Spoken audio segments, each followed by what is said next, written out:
రాఖీ పౌర్ణమి వస్తున్న తరుణంలో గులాబీ పార్టీలో అన్నా చెల్లెళ్ల అనుబంధంపై ఇంట్రెస్టింగ్ చర్చ జరుగుతోందట.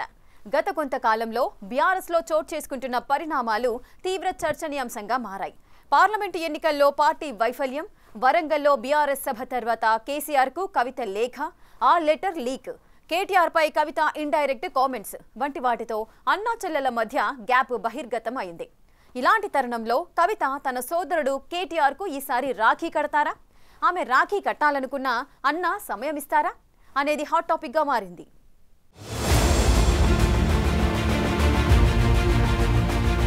ఈ ఏడాది అన్నయ్య కేటీఆర్ కు కవిత రాఖీ కడతారా లేదా అనేది సస్పెన్స్ గా మారింది. తాజాగా మారిన రాజకీయ పరిస్థితుల నేపథ్యంలో కవిత కేటీఆర్ మధ్య గ్యాప్ విపరీతంగా పెరిగిపోయిందన్న చర్చ నడుస్తోంది. గతేడాది ఢిల్లీ లిక్కర్ స్కామ్ కేసులో అరెస్టై తీహార్ జైల్లో ఉండటం వల్ల కవిత తన అన్నయ్యకు రాఖీ కట్టలేకపోయారు. ఇప్పుడు ఆమె బెయిల్ పై బయటకొచ్చి రాజకీయంగా చురుగ్గా ఉన్నప్పటికీ పార్టీలో ఆధిపత్య పోరుతూ ఆమె పరిస్థితి మాత్రం ప్రశ్నార్థకంగా మారటంతో ఈసారి ఏం జరగబోతోందని అనేది హాట్ టాపిక్ గా మారింది.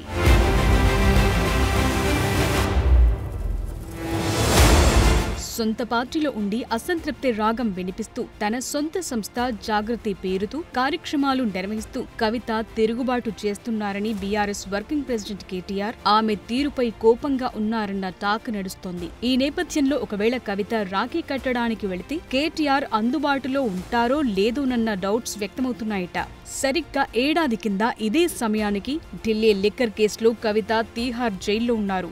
సరిగ్గా అప్పుడే అన్న చెల్లెళ్ల ప్రతీక అయిన రాఖీ పండుగొచ్చింది. అప్పటికీ కవిత ఇంకా బెయిల్ పై బయటకు రాలేదు. దీంతో బీఆర్ఎస్ మహిళా నాయకురాళ్లు కేటీఆర్ కు రాఖీలు కట్టారు. కవిత బెయిల్ పై విడుదలైన తరువాత తన సోదరుడి ఇంటికి వెళ్లి రాఖీ కట్టింది. ఏడాది కింద ఆ సీనుంటే ఇప్పుడు కేసీఆర్ ఫ్యామిలీలో పరిస్థితులు భిన్నంగా ఉన్నాయి.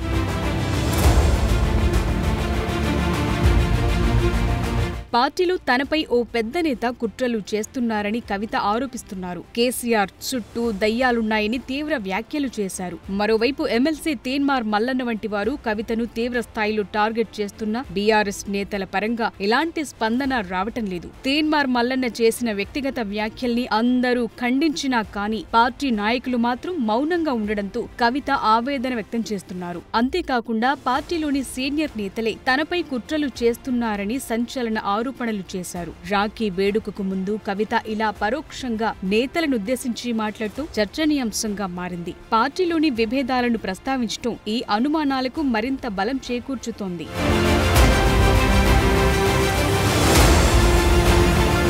కొన్నాళ్లుగా బీఆర్ఎస్ కార్యకలాపాలకు కవిత దూరంగా ఉంటున్నారు. కేసీఆర్, కేటీఆర్ కవితను పెద్దగా పట్టించుకోవటం లేదు. కవిత పేరు ప్రస్తావించడానికి కూడా కేసీఆర్, కేటీఆర్ ఇష్టపడటం లేదని పార్టీ నేతలు చర్చించుకుంటున్నారు. ఇదే సమయంలో బీఆర్ఎస్ నేత మాజీ మంత్రి జగదీష్ రెడ్డి కవితనుద్దేశించి చేసిన ఘాటు వ్యాఖ్యలు పరిస్థితిని మరింత ఉద్రిక్తంగా మార్చాయి. కవిత తాము పట్టించుకోవాల్సినంత నాయకురాలు కాదని జగదీష్ రెడ్డి వ్యాఖ్యానించారు. దీనిపై కవిత తీవ్రంగా స్పందిస్తూ జగదీష్ రెడ్డిని లిల్లీపుట్ లీడర్ గా అభివర్ణించారు. తనపై ఓ పెద్ద నేత కుట్ర చేస్తున్నారని పేరు చెప్పకుండా కేటీఆర్ పై పరోక్షంగా కామెంట్స్ చేశారు కవిత. కవిత ఉద్దేశంలో జగదీష్ రెడ్డి వ్యాఖ్యలు కేటీఆర్ అనుమతితోనూ లేదా ఆయన మెప్పు పొందేందుకో మాట్లాడుతున్నారనేది టాక్. దీంతో అన్న చెల్లెళ్ల మధ్య అంతర్గత విభేదాలు తీవ్ర స్థాయిలో ఉన్నాయనే సంకేతాలు స్పష్టంగా కనిపిస్తున్నాయనేది పొలిటికల్ సర్కిల్స్ లో నడుస్తోన్న చర్చ.